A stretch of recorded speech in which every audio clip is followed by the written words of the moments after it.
It's 1941 and Barbarossa should have started. Been bombing Germany, though. Let's see why they haven't actually started it. Oh dear. Oh, that doesn't look very good at... Oh, wow. Yeah, I don't know if Germany's in any condition to actually attack the Soviets. Oh, wow. What the hell's the Luftwaffe been doing to stop all this? Oh, there isn't a Luftwaffe anymore.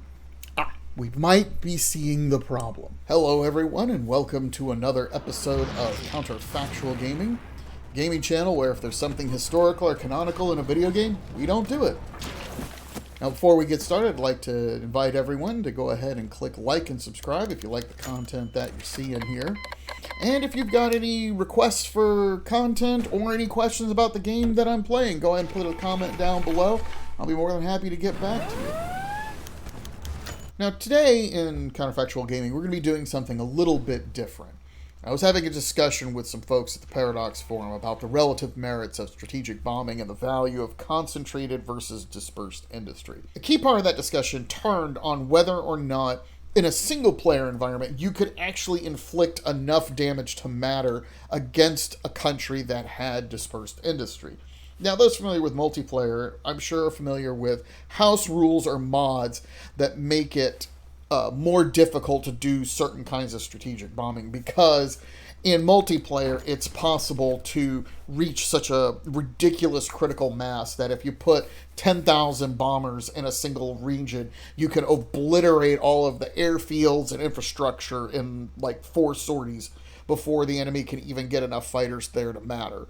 But in single player, where you don't have IC boosting, trade, you don't have other AI countries that just actually produce things in an optimal way, and you don't have air controllers, in single player it can be hard to reach the required critical mass in order to inflict the damage you want to inflict.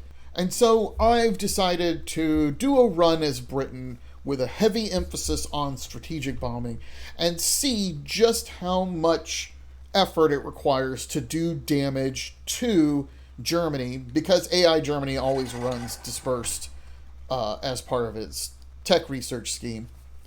And see, just, can Bomber Command really inflict enough damage to matter if Germany takes dispersed? Now, we all know that the German AI isn't going to build a whole lot of static AA. There is some static AA that comes from focuses and that they just start with, and in the occupied territories, there's going to be some static AA. But by and large, the AI is not going to spam static AA. We'll just get kind of a sprinkling of static AA. So we're going to be able to see whether or not dispersed is good enough kind of by itself to protect Germany from a real strategic bombing effort. We're going to see the implications of a strategic bombing campaign in single player, because, as I will explain later, a lot of players see a strategic bombing campaign as purely about putting bombs on targets, but as we're going to discover, strategic bombing campaigns in Hearts of Iron, much like their counterparts in real life, are not just about purely putting bombs on target. They are, in fact, about doing a whole global scope of things, everything from obliterating enemy air forces to choking out the ability of the enemy to do any kind of strategic activity. So before I get into the specifics, let me outline the 4 things that I want to accomplish in this test run of strategically bombing someone with dispersed industry. First part of this test is I just literally want to measure strategic bombing damage against someone with dispersed industry. When I show you what I do to hurt Germany with strategic bombers, you're going to be able to see that how the game's defines and mechanics actually translate into real world application within the game. And we're going to discover that there's some, I don't want to say flaws or bugs, but there are some slightly counterintuitive things that you can do to optimize strategic bombing that have nothing to do with aircraft design or doctrines or anything else. And has everything to do with picking and choosing which region to bomb. The second part will be examining how much effort is required to achieve the required amount of damage on Germany. This will include looking at IC investment, but also resource investment and picking doctrines and that sort of thing. Third, we're not just going to look at like raw damage, but we want to see how that damage is impacting the broader war in general. Because it doesn't matter if I'm blowing up 200 buildings a month. What matters is if it's having a material impact on the war. And fourth, I want to illustrate how a strategic bombing campaign destroys things other than stuff you bomb on the ground. Because what we're going to see is that the strategic bombing campaign, aside from blowing things up, does derail German strategy overall because of all the subsidiary things that happen as a result of that strategic bombing campaign. This means I'm going to have a few blurbs about how I do my build-up, and then I'm going to take you through the different stages of the strategic bombing campaign. Because the campaign doesn't actually begin until March of 1940, when I finally have enough Lancasters to make a difference. And then I'm going to just sort of chronicle how that bombing campaign functions, while also showing how the strategic bombing campaign impacts the attack on Yugoslavia, and more importantly, the attack on Greece, which completely fails because Germany just doesn't have enough oomph to put into the Balkans campaign. Alright, so let's talk about the first year of the game. I focus primarily on getting some rearmament done. When the war support and world tension thresholds are reached, there's nothing too exciting here. I'm also just right now producing basic staples. I've got one MIC on Gloucester Gladiators that I probably should have moved off onto something else because I don't really need Gloucester Gladiators right now. And it's the first year of the game, so I'm focusing primarily on industrial techs and, of course, the all-important fuel refining tech. As we're going to see, by the time we get to the middle of 1941, Britain is facing a fuel crisis because of how much fuel those Lancaster bombers consume. I've also been building a spy network in Germany because, as it turns out, I can build such an awesome spy network in Germany that I don't usually need to tag to Germany to see what's happening with the damage that I'm inflicting. I have enough intelligence to just see exactly what factories have been destroyed and what factories are not destroyed. But my ultimate goal is, once I can get to general rearmament, make a beeline for fighter command and a beeline for bomber command to get the Spitfire into production before 1939, which I do successfully do, although it's kind of a wimpier Spitfire, because while I get the Spitfire into production, I don't get engines 3 into production right alongside improved small airframe. This comes a little bit later. So there's about 300 early Spitfires that kind of suck because they can't mount all the stuff on them I want to due to having crappy engines. Oh well, no big deal. But I also want to get Bomber Command focus in so I can get the Lancaster with the improved large aircraft frame into production. You can also tell that I'm going to eventually, when I get enough research stuff done, I'm going to emphasize heavy machine guns and using things like self-sealing fuel tanks and such like to make my planes absolutely dominate the Bf-109s Germany has. By February of 38, we actually have some world tension on the board. I've got a nice solid intelligence network set up in Germany. We're starting our cryptography run. I'm also doing a little bit of tank research because what is going to happen is I'm building infantry tanks, which are going to join all of my infantry divisions. I'm going to be using basically old school Space Marines to defend Singapore and defend Egypt and to defend Gibraltar. Why am I doing that? Well, it's not because I like to cheese the AI, but because I'm focusing on air power and strategic bombing in this run. I just want divisions in places that I know the AI can't beat. And once I have enough of these, what I call bad infantry tanks built with sufficient armor protection and sufficient engines, I'm going to be able to put defenders in Egypt and defenders in Singapore, and I don't even have to look at them. I know that the enemy will not be able to defeat them. It also gives me something to build while I wait for certain research to get done. Because I'm still, as of February of 38 working on the fighter command focus. I finally got general rearmament done. Of course, as soon as fighter command is done, we are going to pick up bomber command. And I have not started research on Engines 3 yet. In hindsight, I probably should have started this now, but I could have done that better. I could have really optimized that better. I have also implemented the industry liaisons and centralized command. I always like centralized command because it just makes like certain mission efficiencies better. But the industry liaisons are crucial because I want to get 1940 airframes into production as soon as possible. That is how I'm going to defeat the Germans. I am also, in terms of air doctrine, when I actually have air XP, I'm going to be going all the way through the strategic destruction tree. Some of this is not relevant to our discussion, but I will be going day bombing, and I will be picking up mass destruction so that I can maximize the impact of those Lancaster bombers I'm going to be throwing at Germany. Also, I have really good spies. Man, they are just doing all kinds of craziness. Spies are going to be more important later when I start supporting the Poles in Warsaw and Krakow, but we'll get into that. All right, it's 1939. I still don't quite have the good engines in place. I don't have the improved airframes in place. But I do have Supermarine as my designer. I also have John Brown and Company for coastal research, or for the coastal designer, because I've been deploying a bunch of really low quality destroyers in order to cover my sea lanes. However, I forgot how bad the AI is at attacking convoys, and I shouldn't have been building as many destroyers. I should have been building more convoys, because I run out of convoys later, not because the Germans sink them, but just because I literally don't have enough convoys to move all of the rubber and aluminum I need to Britain to build stuff. That was my fault. You live and learn. What can I say? I am also building what I call naval patrol aircraft. These are medium airframe planes. Now, don't pay attention to this. The game is calling this a fighter, and the only reason it's a fighter is because I put some machine guns there. I didn't want to put a medium bomb bay there.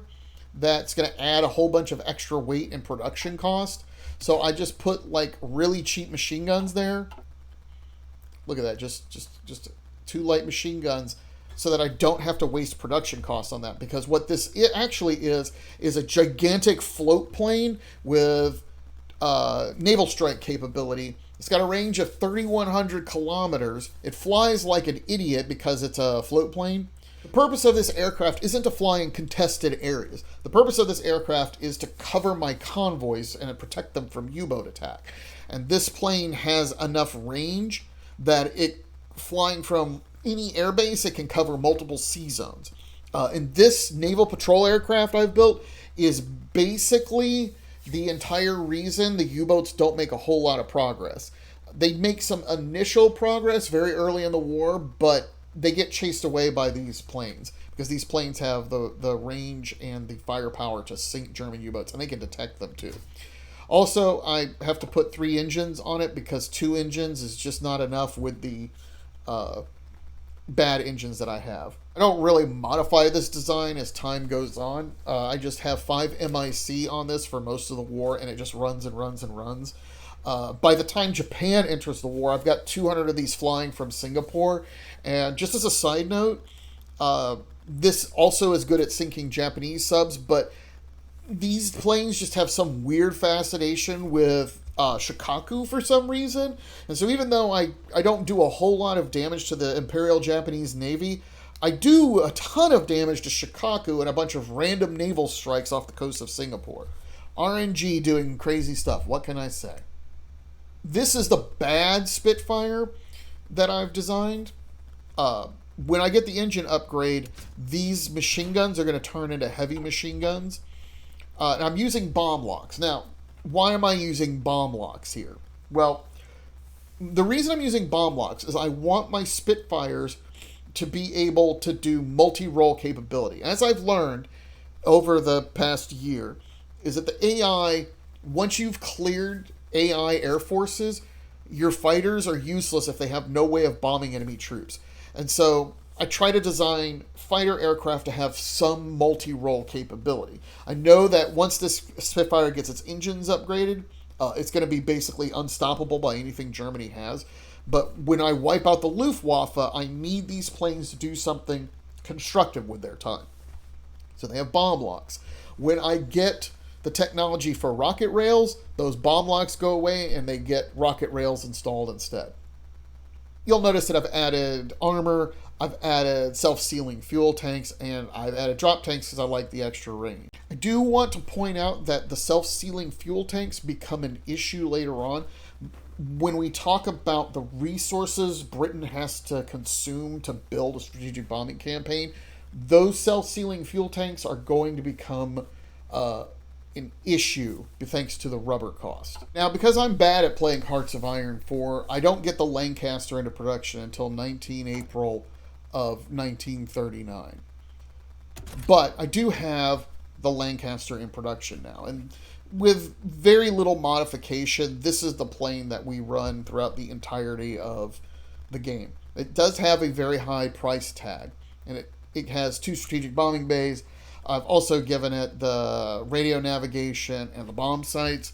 I added armor plates to it, and it has the self-sealing fuel tanks. It's also a 4-engine design so that it actually can carry those payloads to the target.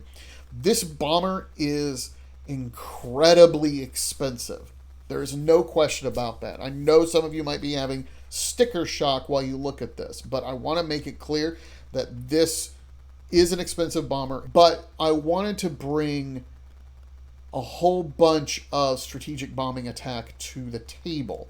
So I've got 2 strategic bomb bays in it, which gives it 30, plus extra strategic bombing from the radio navigation and the bomb sights, which don't weigh very much, so they help the bomber do better.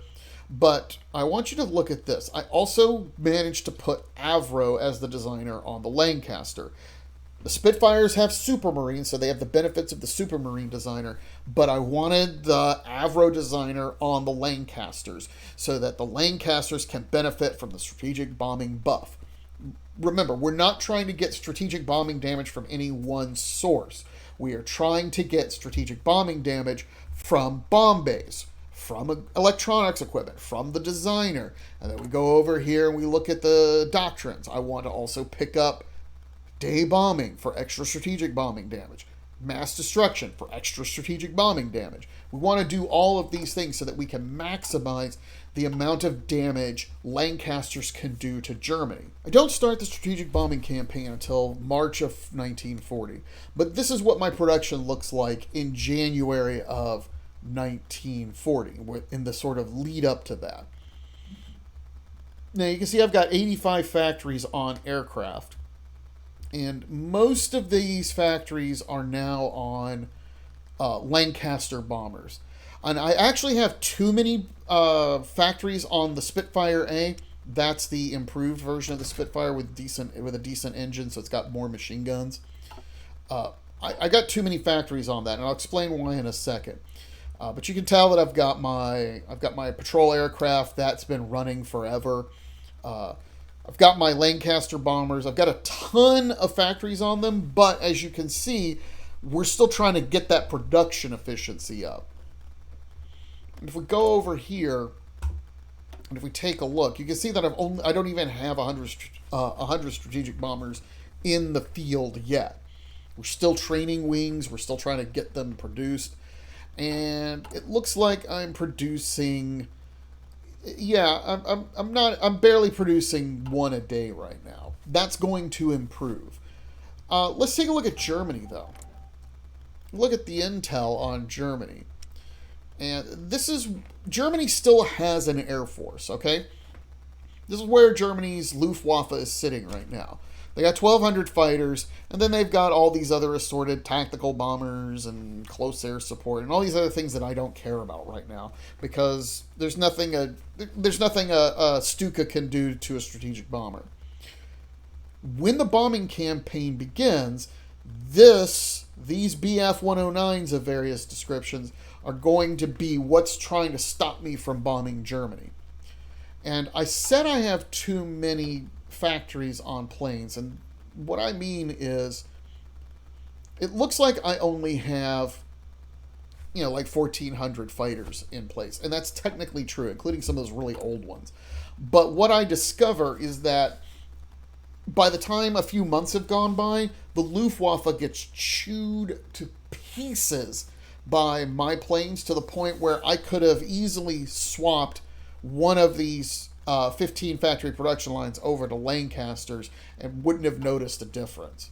All right, it's March of 1940, and we are going to begin the bombing campaign against Germany. We're going to send these bombers over to Benelux. Why are we sending them to Benelux? Well, Benelux is in the range of my Spitfires, and I can actually protect them there. This is also going to be like a test run. Like, okay, it's 100 bombers hitting the Benelux region with protective air cover. We should be able to measure some impact there. I do have plenty of Spitfires at this point. I've got 1,200 of the Spitfire A's, and that should be more than sufficient to deal with Germany's Bf-109s. If you weren't sure, Germany's aircraft production, they've kind of added some planes, but they are not stacking factories on air power like a human would. You can tell that they're not, because they've only got 30 total MIC on aircraft, and they've got like 115 on like other stuff. That's a whole other discussion for another day, whether Germany should build more planes, but for our purposes, that means I have to actually defeat that air force, and I've got to fight my way through 1,200 Luftwaffe fighters. On a related note, the Regia Aeronautica has like 800 fighters they could contribute, and sometimes they like to join, and sometimes they don't like to join. There's a bunch of stuff happening over here in Egypt that I'm not too worried about right now, and I'm not going to talk about that other than to say that the Italians could contribute to the air defense of Europe, but they do have other things to do with their time. All right, now let's take a look. It's June of 1940, and let's take a look at what the bombing campaign has been doing in Benelux. We're going to switch to months, and we're going to see that we've lost... it says we've lost a bunch of bombers, but most of those aren't Lancasters.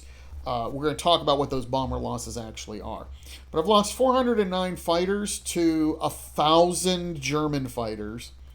I've lost some bombers to AA and to air battle, but we'll talk about what those are. And I've lost some support aircraft. That's because I decided to do a combined bomber offensive in Benelux, where I've got aircraft on air superiority, but I also have some of my Spitfires were set to close air support and logistics bombing because I wanted to shred German trains and trucks in the Benelux region. I also have some of my old, crappy tactical bombers are hitting the Benelux region and doing some close air support and infrastructure damage. So when the tooltip's talking about dead bombers, they're talking about these guys. They're not talking about Lancasters. And they're talking about bombers being shot down. I'm not losing hardly any Lancasters. It's absurd. How few Lancasters I'm losing. The number of Lancasters I have continues to go up without much of a problem. And how much damage have I been inflicting? Well, if we look at Germany in the intel ledger, and we take a look at this, we know, if you understand how the intel ledger works, you know that I've got 100% intel on Germany's regions because of my civilian intel. And you can see that I've been focusing purely on MIC, and that my 200 Lancasters have bombed around 13 MIC. Now that's cumulative over a couple of months. Germany has lost 13 of its military factories. That is not a lot, okay? That's not very much. Having said that, let's compare it to something else. I've been supporting the Poles via intelligence operations in Warsaw and Krakow, because I'm trying to see how much damage they do on the side. And if we take a look at the damage that the partisans are doing, partisans in Poland have blown up like 5 factories, 3 military, 2 civilians, all on their own, not counting damage they're doing to German garrisons. So, 200 Lancaster bombers on strategic bombing, it's not that good. It's not that great. Now, I do not have all of the techs in the doctrine tree in place yet. I don't have mass destruction, which would provide a nice little boost. But 200 Lancasters against Dispersed, that ain't going to cut it. It's not going to cut it at all. Now, the improvements, the Lancaster A just has better radio navigation. It's not a big change to the design. But I completed some research, so I figured they could use some better radio navigation. Having said all of that, I do want to point out something that we're going to see later, which is there's a finite point where you can't blow up more than a certain number of factories in a particular state at one time once you get past a certain threshold. And what I mean by that is we're going to see a situation later on where if I concentrate all the bombers in one state, I can't reduce the number of factories to 0. But if I spread them out, I can have several states lose a big chunk of their factories. And that's gonna change the way we look at the bombing campaign as we progress. But for right now, 200 Lancaster bombers, Germany doesn't care, or shouldn't care. Germany shouldn't care, but has Germany cared? Oh yeah, Germany has cared. Look at this. Germany decided to contest my strategic bombing. Germany is down to 1,100 total aircraft, only 474 of which are fighters. We have been shredding the Luftwaffe. Let's see how bad it gets in our next save. Now, as we get to Christmas of 1940, things are really heating up. I've got 500 strategic bombers hitting the Eastern Germany air region. And you can tell that there's practically no resistance to their bombing. I have more accident losses than losses to any other source over a period of months. That's because, of course, by now, there just isn't a Luftwaffe anymore. The Luftwaffe is down to 480 planes total, including a whopping 116 fighters, most of which won't even scramble to face my bombers. Now, when we take a look at how much damage we're doing, I changed the way that I was bombing states because I wanted to see if focusing on one type of factory was worse than focusing on 2 types of factory. And as I discovered, it is worse. If you're going to do strategic bombing and focus on factories, you need to make sure you click on both military and civilian factories because it makes a huge difference. If we take a look at Germany in Intel Ledger view, you can see that I've been bombing East Germany. Been bombing the area of Berlin. And what do we've got? Well, I've killed 17 military factories, but I've also killed 8 civilian factories. This does stack with activities by Polish partisans and prior damage that you can see over here in the Netherlands that I was inflicting before. But I'm doing more overall factory damage by telling the bombers to strike at both military factories and civilian factories. Now, with 500 strategic bombers, you'd think you'd be inflicting more damage. 10% of military factories isn't exactly a lot, and 5% of civilian factories isn't exactly a lot. But this is the kind of damage Germany couldn't ignore anymore if it wanted to. Now, it has no way to respond at this point because the AI is not going to build more static AA, and as we're going to see in a minute, it's not going to be able to build some planes to counter this. But the damage that I'm inflicting is significant. If we take a look at Germany's research, they have the 1939 Dispersed Industry 3. They don't have the 1941 one in place, but they do have the Dispersed Industry in place. And I'm starting to have enough bombers where dispersed industry is not sufficient to defend Germany from air attack. Now, if you take a look at my production, you're going to see I have 128 factories on aircraft, which is an insane number. And I really don't need this many Spitfires in production. I really could use more Lancasters, but I already have 1, 2, 3, 4, 5, 6 times 15 Lancaster production lines in place. Now, this is a side note, but I'm an old school Hearts of Iron player, and I still organize production lines in groups of 15 because of how the game was when it originally came out, but also because I like to have the option to just flip one production line over rather than remove factories from a production line to put on another production line. It's just one of my weird little ways of organizing things. Don't worry about it. But I am producing tons of aircraft in order to blow up Germany. If we take a look at how I've changed the designs, I did make the promise change to the Spitfire once I finally researched rockets. This is a better aircraft. Not that there's any fighters to oppose us, so whenever the Spitfires get put into action, they're usually on ground attack or logistics strike. Lancaster B, no big changes there. I just added better bomb sights to it. Let's take a look at the economy, though. The cost of trying to do this is staggering. You can see that Britain is importing 59 factories worth of goods. What are those things that I'm importing? Well, I'm importing 391 aluminum, and I'm importing 400 rubber, and I'm importing 72 oil. This is what it costs to build strategic bombers. Now, I promised we would talk more about this later. At this point in the war, I should redesign the Lancaster with an eye to economizing resources. There is no air opposition. There is not going to be any air opposition for reasons that I'll show you in just a second. So why am I wasting aluminum and rubber on making aircraft?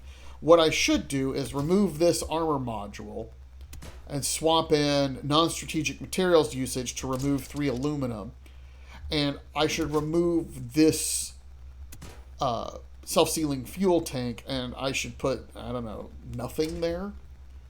This is going to seriously lower the aircraft's defense.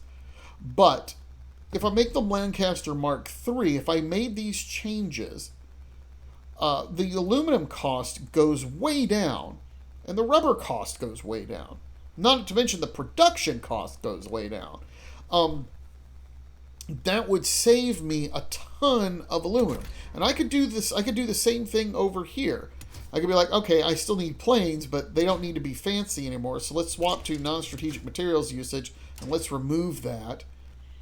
And then I've got a Spitfire that uses 1 aluminum and 1 rubber. And if I make those changes, if I did that, suddenly I don't need all of that aluminum and I don't need all of that rubber, so I could dump a bunch of rubber, and I could, yeah, I don't even need any of that aluminum anymore.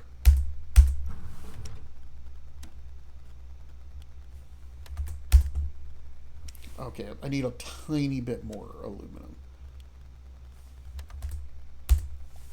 Okay, that was too much.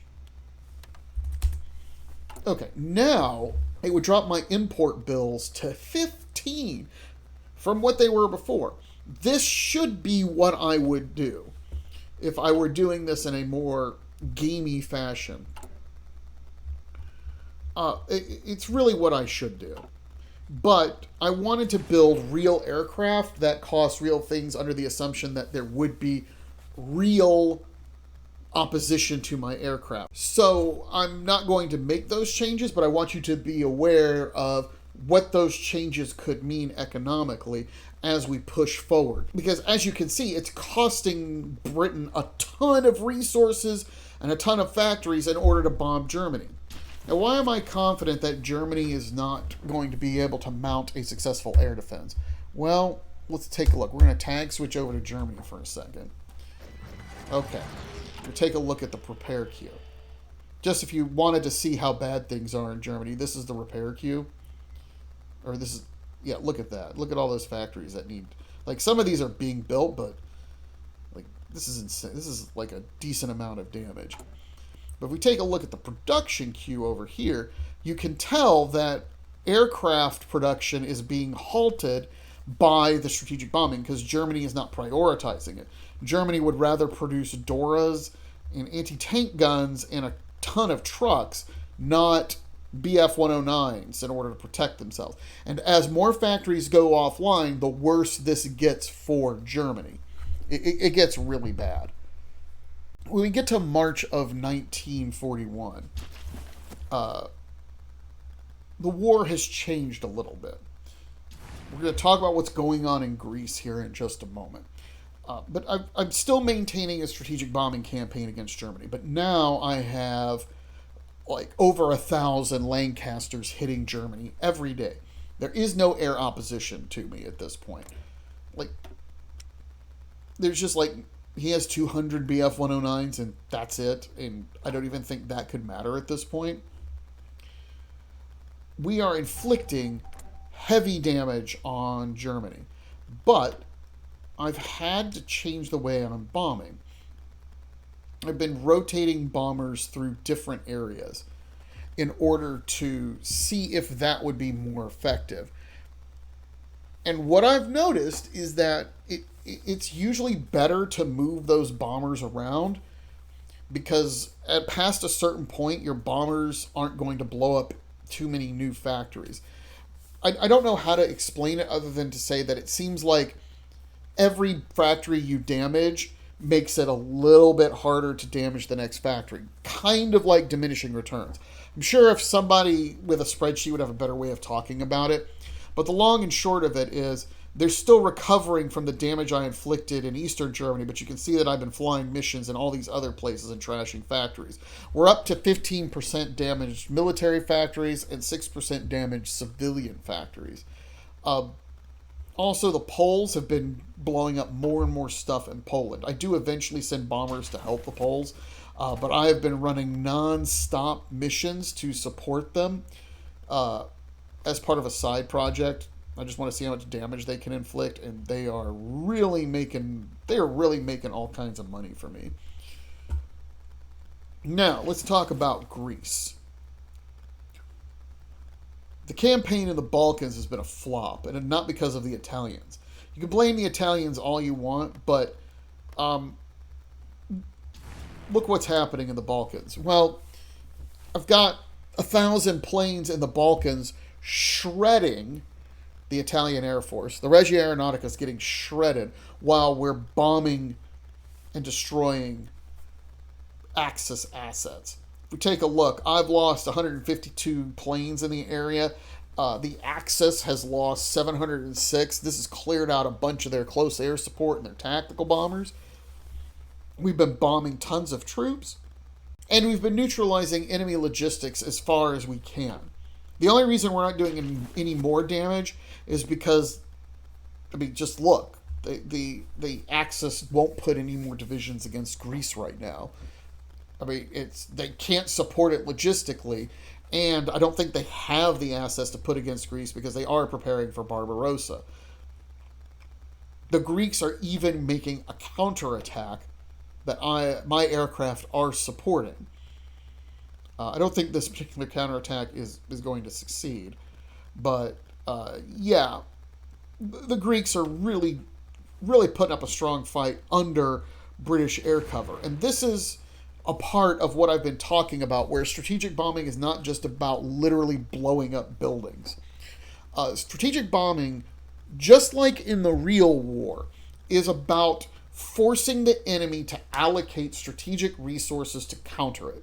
Because if they don't counter it, they end up in a no-win situation where they just lose. What I mean by that is I would be happy with the outcome of the strategic bombing campaign even if we didn't blow up a single building. Because what have I accomplished? Well, there is no Luftwaffe anymore, and yeah, the Regia Aeronautica is gone. The Axis has no air force. It's gone, folks. That's a win.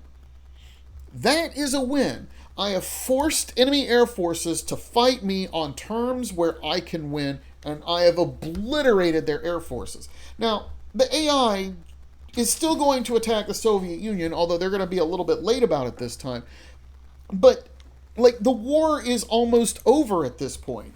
I'm just doing a strategic bombing test, so I'm just producing ridiculous numbers of aircraft, even though I probably should take a big chunk of these factories off of aircraft and build things like tanks and all kinds of other stuff and build a real army. Although I would have to actually conscript more troops in order to do that. That's okay. Right? We're still at limited conscription. Although I'm sure I can draw up the manpower I would need to do that. But with the Luftwaffe and the Regia Aeronautica gone, I have other options for defeating the Axis now. I don't even need to blow up a single building. Here's an even more important point. When we take a look at the damage that Germany has suffered, I'm going to tag over to Germany for a second. Let's take a look. Someone has no doubt, when they're watching this video, said, why is he not bombing synthetic plants? Well, this is why I'm not bombing synthetic plants. Because, like, why would I waste time bombing synthetic plants? I'm blowing up so many military factories that as this gets worse, Germany just has spare synthetic capacity. Look at that. Germany just has plenty of extra rubber. It would take more effort to blow up the extra rubber plants than it would be to just blow up more factories, because now Germany is in a weird situation where Germany has all the rubber it needs, but it doesn't have the factories allocated to aircraft, which is what would normally consume that rubber. Now, if I was facing a human opponent, I would be much more focused on blowing up synthetic plants, but that's only because I couldn't guarantee that a human opponent would be so lackadaisical about prioritizing aircraft production. And if we tag back over to England for a second, we go back to the Intel view. We'll take a look at the Intel ledger for a second. Or actually, I want to take a look at German stockpiles for a second. Germany still has, like, army stuff. They've got, like, not the biggest stockpile of weapons, but they still have army stuff. And they're still, like, they're building navs and stuff like that, which are things I don't destroy because I never encountered German navs. And they've been building a couple of BF-110s. I haven't even seen those in combat. But Germany is becoming a paper tiger because they just have, like, basic equipment for the army, but they don't have an air force to cover it. I've also been using air power to sink the Navy, but I don't want to get into that discussion other than to say that the only reason my convoy count looks low is because I need 1,300 convoys just to bring stuff to Britain. This has nothing to do with U-boats destroying my convoys, and it has everything to do with the fact that I should have switched to pure convoy production like 9 months ago. It would also be nice if the United States would lend-lease me some freaking convoys, but you know what? The U.S. doesn't want to lend-lease me anything. They'd rather just make money hand over fist selling me aluminum and selling me oil. I could sure use some oil too. Oh no, you're not gonna give me any fuel? Thanks, U.S. You're a real good pal. Ugh. Anyway, what I'm getting at here is the strategic bombing campaign has been successful, even if it has not inflicted the damage that I wanted to inflict. But we're only in March of 41, and I am starting to inflict more damage. So let's go ahead in time and see if I can reach a point where I'm actually hurting Germany enough to matter. Now, this is when Barbarossa should have started, roughly. The Germans haven't started Barbarossa yet. They're still working on their war with the USSR focus. But this is where we are in the strategic bombing campaign. Here, let me advance the clock just a little bit so we can see the colors. Okay, I now have a bunch of bombers, and I'm hitting multiple regions of Germany simultaneously. I'm even hitting Western Poland now to help the Polish resistance. If we take a look at my Air Force overview, you can see that I've got well over 1,000 Lancasters bombing Germany. I also committed a whole bunch of Spitfires to logistics attacks in Benelux just because I felt like it. The Greeks finally started losing some ground in Greece because they got invaded. And unfortunately, the AI is not very good at defending against naval attacks. They lost a crucial airfield, so I'm not able to do what I would like to do there.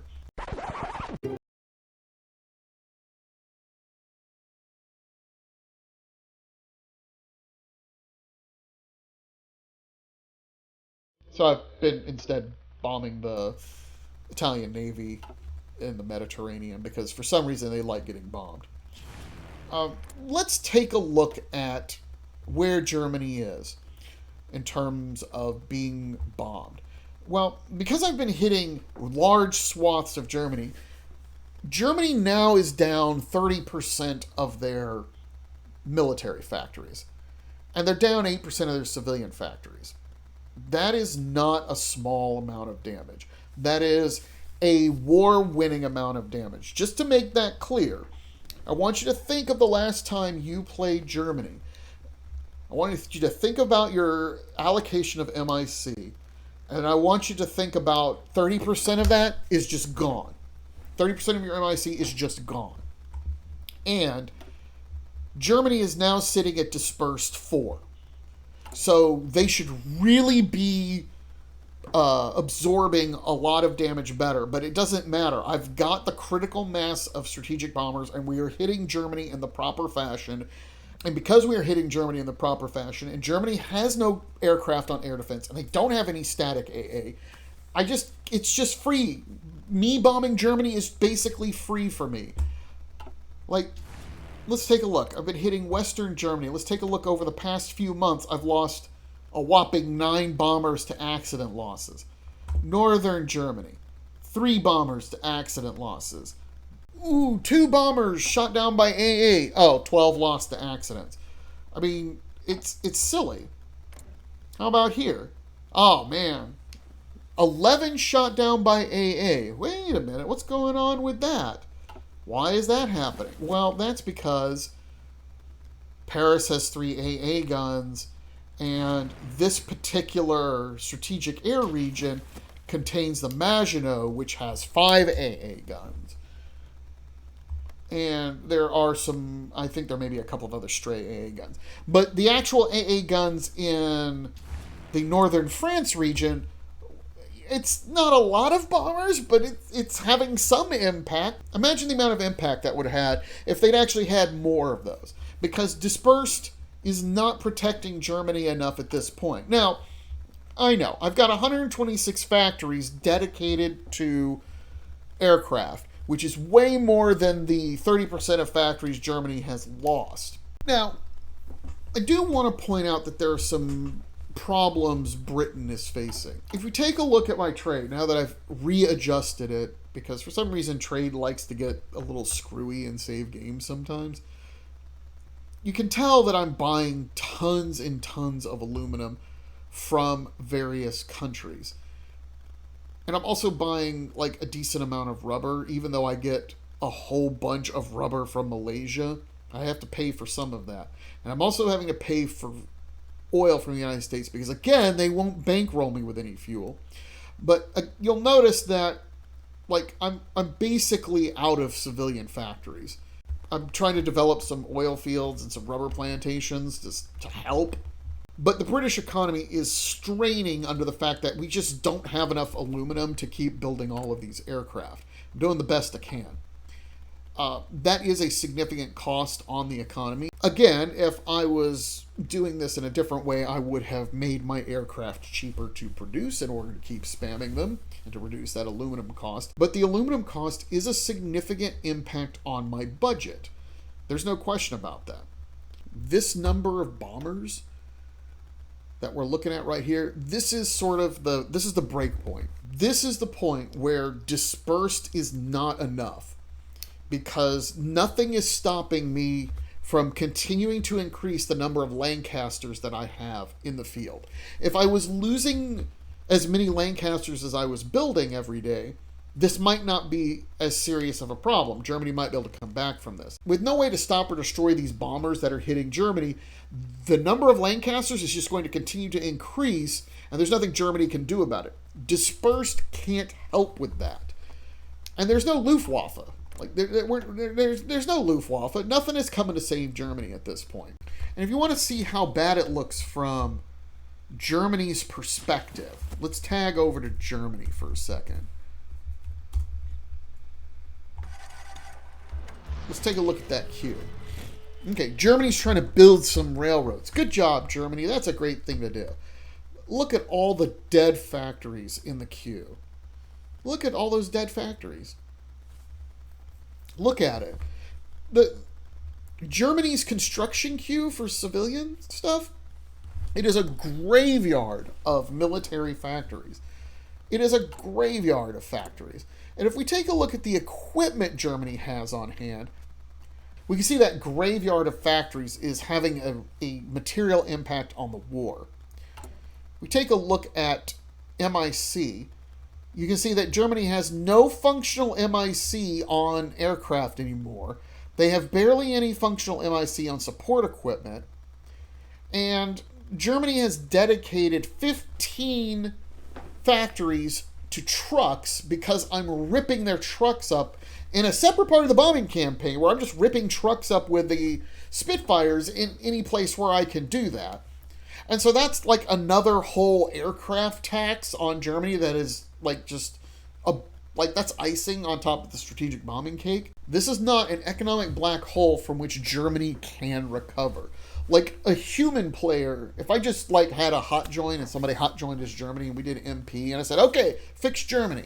I won't change anything as Britain, fix Germany. And they'd be like, I can't fix this. There's nothing I can do to fix this. Even if you put all those aircraft into production, take all of these air factories, put them at the top of the queue, you'd have to give up something else that would cause Germany to have a whole bunch of other problems. And let's be honest, at a certain point, the Soviets are just going to attack anyway. And even with all of that, they still have not finished the conquest of Greece. They still haven't finished the conquest of Greece. We are still fighting in Greece. The only reason I don't have another 5,000 aircraft flying over Greece is because I don't have airfields in range. Because the Greek idiots lost an airfield that I wanted to use.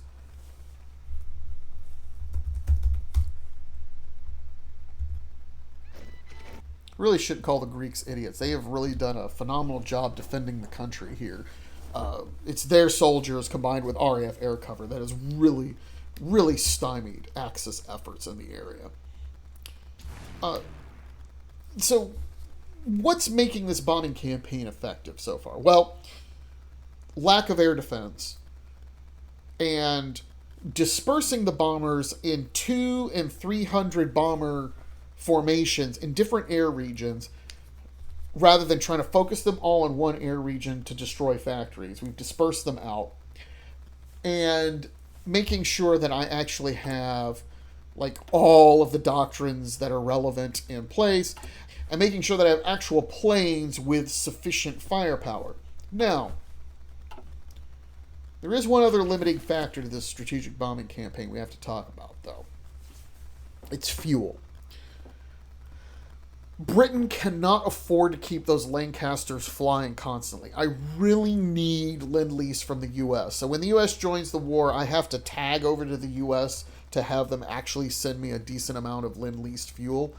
But this is like an insanely expensive way to fight Germany in terms of consumed fuel.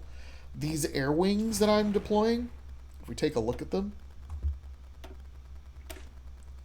like, the fuel usage of this air wing is 0.76. You're like, okay, well, does that mean, what does that actually mean? Well, I want you to compare that to the fuel use of some of these Spitfires. Let's pick up Mr. Spitfire wing here. Oh, it's 0.19. Oh, okay. What about the Navy? Oh, look at your tooltips. Like the Navy, I have 60 some odd destroyers sailing on my convoy routes on convoy escort and patrol duties. I've got most of my capital ships docked in port right now. I don't need them out and about. But the Navy, it's burning 1.3K a day. I mean, it's ludicrous how much fuel Britain is using to bomb Germany. That is a significant expense. And I want to point out that I am getting resource techs. I am desperately trying to finish researching fuel refining 4 and resource extraction 4, and that is still not going to fix my problem. In another dimension, in another time and space, I probably should have done synthetic oil experiments and just built synthetic plants in Britain. I don't know how that would have...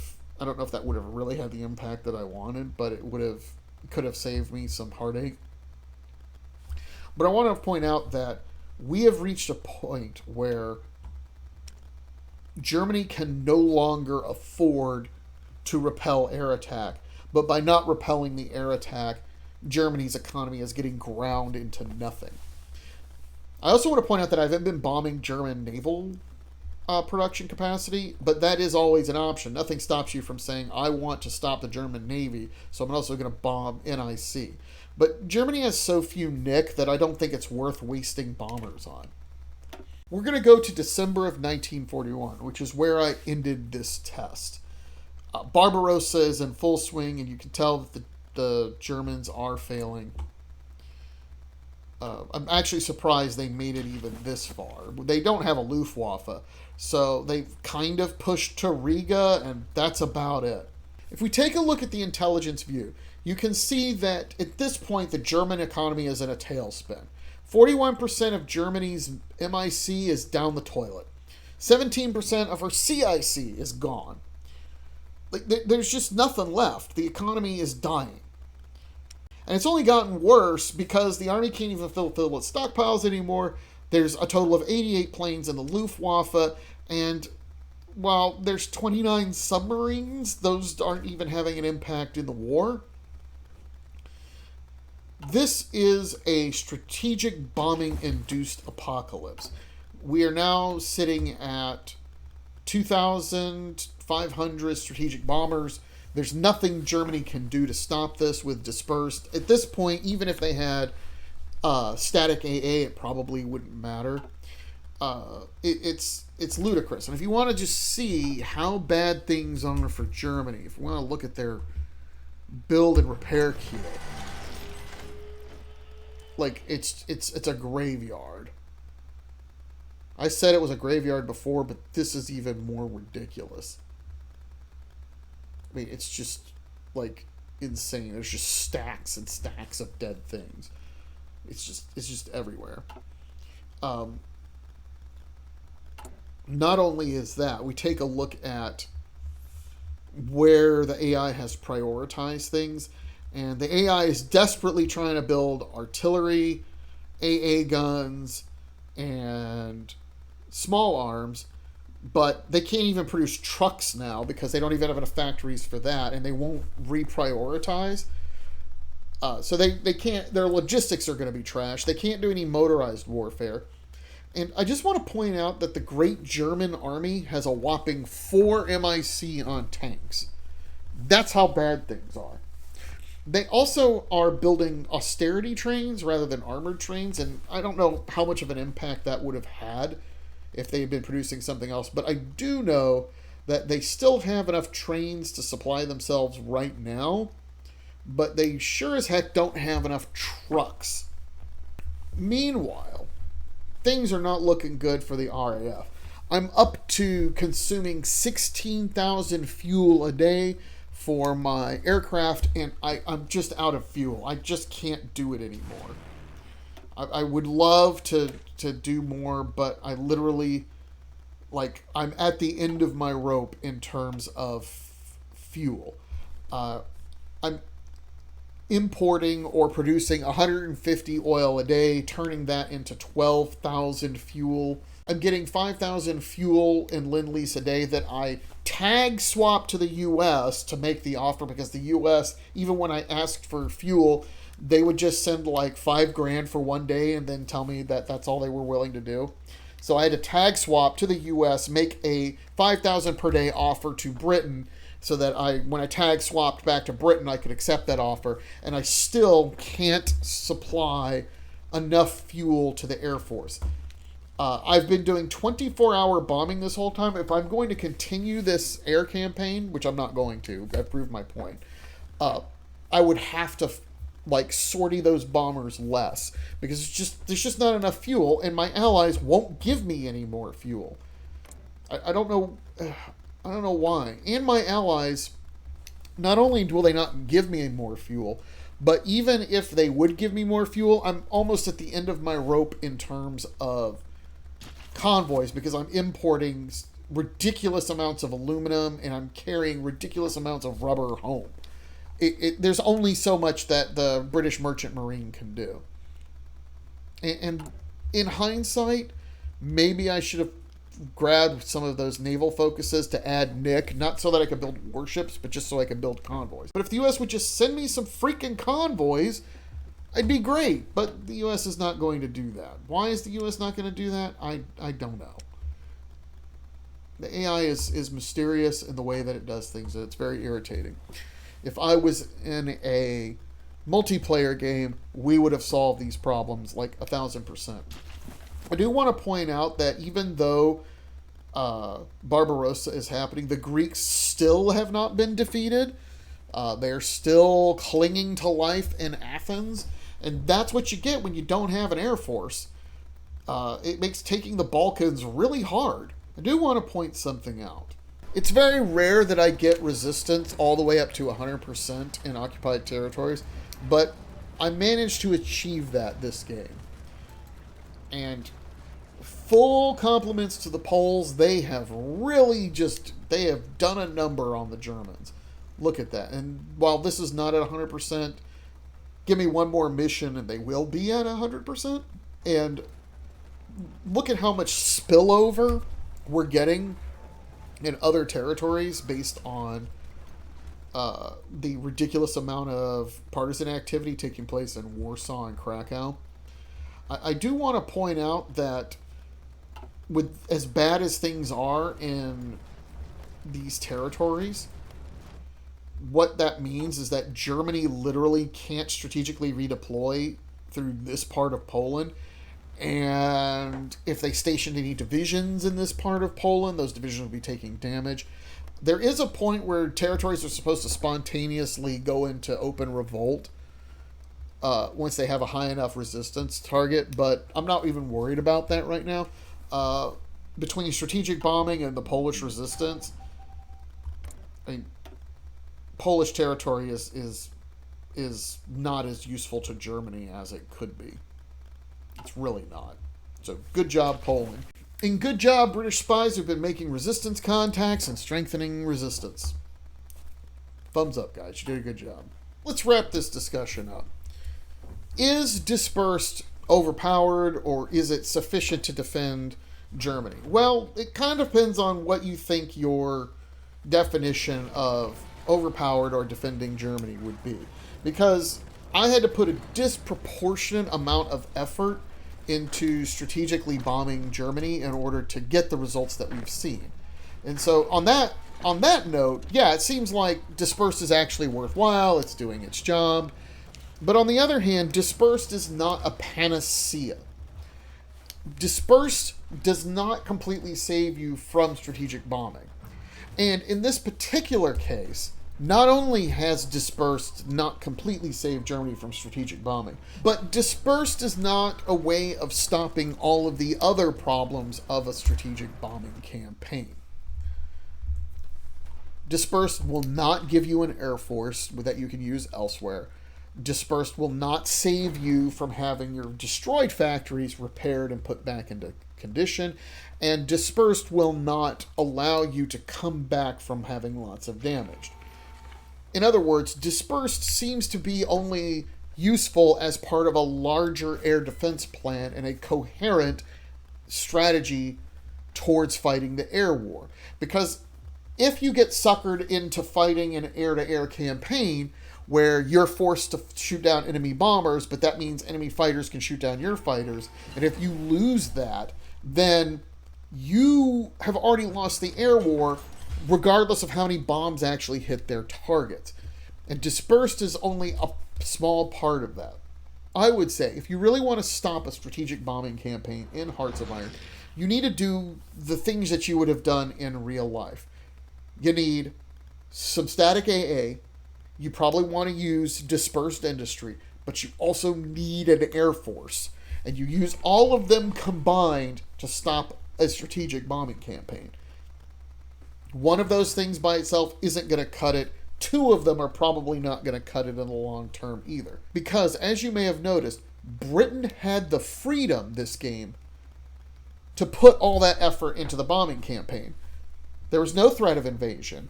There was no threat of the loss of the Middle East. I was able to defend the Middle East easily. So if I have the luxury of time to build an air force that's ridiculously overpowered, if you're Germany, you need to have a counter to that. Now, AI Britain is not going to invest that much in a strategic bombing campaign. So if you know you're only going to face like 200 strategic bombers, maybe 300, Dispersed will probably save you from those. But even then, I'd probably rather go concentrated and build more airplanes to shoot down the RAF rather than just sit back and comfortably withstand enemy bombing with my dispersed factories.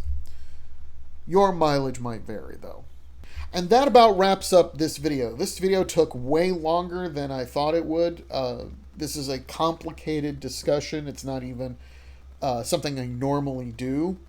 But discussing strategic bombing in Hearts of Iron, and the air war in general in Hearts of Iron, it never ends up being a simple discussion. Because there's a lot of mechanics, but there's also a lot of nuance to how everything fits together. I'm still planning to do another video this week related to Hearts of Iron. This is not actually the one that I said I was going to make. I'm doing a different video later on this week related to France and having the most atrocious army on the planet still win the war. But this was just something that a bunch of people wanted to have a discussion about, and I wanted to provide some feedback with some real in-game examples about how I see the air war in Hearts of Iron. It's still cloudy and rainy where I live, but I hope things are looking better where you live. But whether it's sunny or cloudy, or whether you're winning or losing the air war in Hearts of Iron, I want to wish you a very pleasant and happy day.